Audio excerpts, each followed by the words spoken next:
Here's a rewritten version of your story designed for YouTube storytelling content.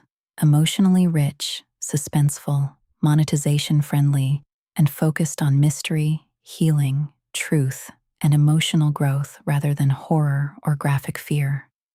Turn the car around, right now. My father said it so quietly, I almost thought I imagined it.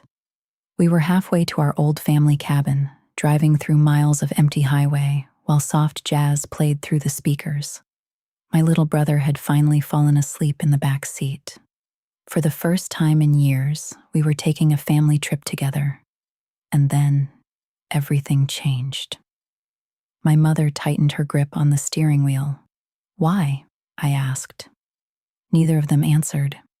My dad kept staring into the rearview mirror like he expected someone to appear behind us. His face looked pale, tense in a way I had never seen before. "Please," he whispered again. "Turn around." The rest of the drive home felt unreal.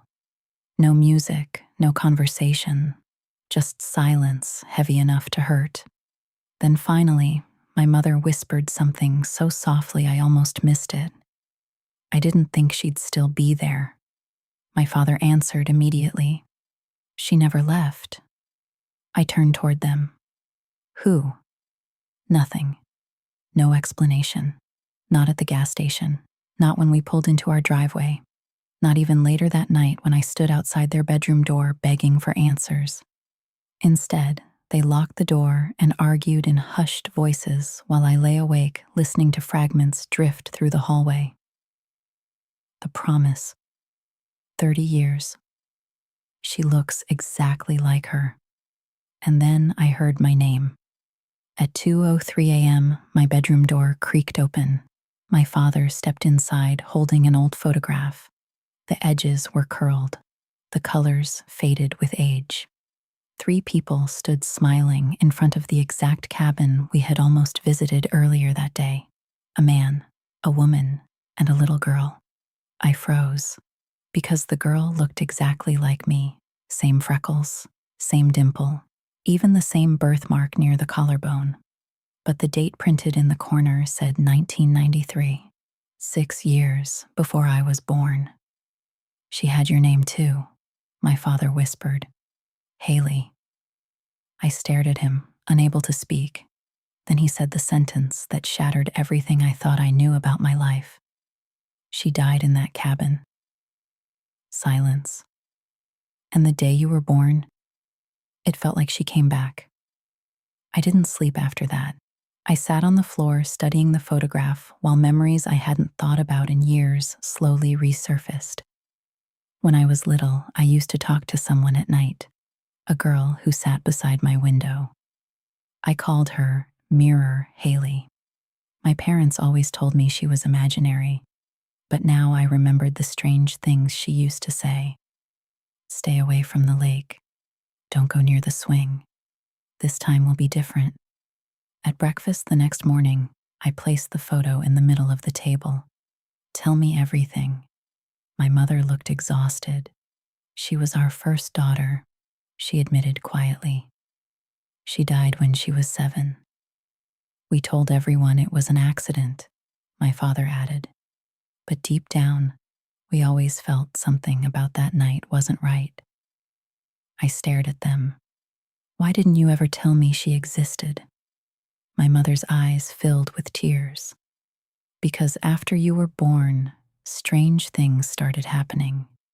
You said things only she would have known. You remembered places you'd never seen. It terrified us." I wanted to dismiss it all, to call it grief, coincidence, family trauma, but part of me couldn't, because somehow, deep inside, the cabin already felt familiar. That night, while my parents slept, I packed a bag and drove there alone. The forest road looked smaller than I remembered, but the cabin itself felt frozen in time. Dust coated the windows. Wind chimes creaked softly near the porch. And somehow, my hand instinctively reached beneath the sunflower-shaped decoration where the spare key still rested. Inside, everything remained untouched. A faded child's drawing still hung on the refrigerator. A tiny pair of rain boots sat near the door, and in the corner of the hallway, hidden behind old coats, I found something I'd never noticed before. A narrow crawl space door, locked. Something about it made my chest tighten. Instead of forcing it open, I wandered downstairs into the basement where I found an old wooden chest covered in dust. Inside weren't toys. There were journals, small cloth-bound diaries labeled by age. Haley, age 5. Haley, age 6. Haley, final. My hands trembled as I opened the last one. Most of the pages were childish stories and drawings, but the final entry stopped my breath. They think I'm asleep, but I heard them talking again. I told the truth, and now everyone acts afraid of me. Below the words was a drawing of 3 figures beside the lake. One of them had been crossed out in red. Suddenly, the lights flickered.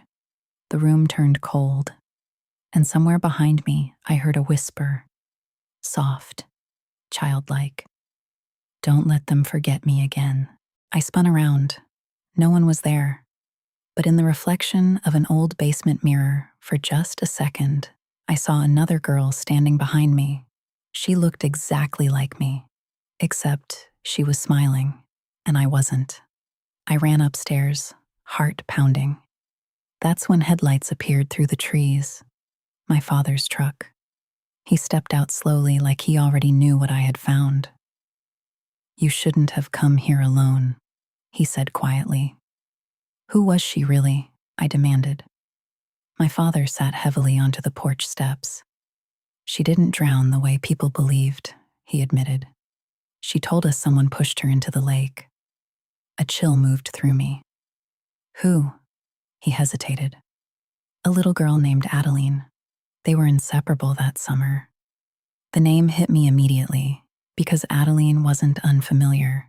She had been my childhood babysitter, the woman who still sent birthday cards every year. The same woman who had texted me earlier that day. "Can't wait to see you at the lake again." My stomach dropped. Dad unlocked the crawl space with an old iron key. Inside was a single trunk, and inside the trunk was a cassette tape labeled "Last Day, Just Us."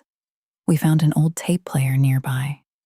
The recording began with 2 little girls laughing. Then one voice asked softly, "Do you really have to leave?" Another answered, "No. Mommy said we can stay 1 more day." Silence, then a whisper, "If I can't keep you, nobody else will." The tape ended in static. Neither of us spoke. Then my phone buzzed. A photograph had been sent from an unknown number. It showed me standing in the cabin window, except I wasn't near the window. I was holding the phone in the hallway. A few minutes later, I saw her, standing near the edge of the trees beside the lake. Adeline, older now, but unmistakable. She smiled sadly. "Haley," she whispered. "I'm not her," I answered, but even saying it felt uncertain. She stepped closer.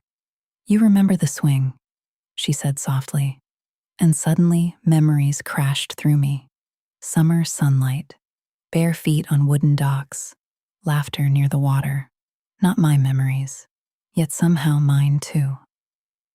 Adeline reached into her pocket and held out a friendship bracelet. I waited all these years to say I'm sorry. Tears filled her eyes. I was scared she'd leave me. The lake behind her reflected the sunrise. For the first time, I didn't feel fear, only sadness. Sadness for 2 children trapped inside one terrible moment for decades. Adeline looked toward the water, then back at me. "She deserved to be remembered," she whispered. And somehow deep down, I knew that was all this had ever been about. Not revenge, not haunting, just truth.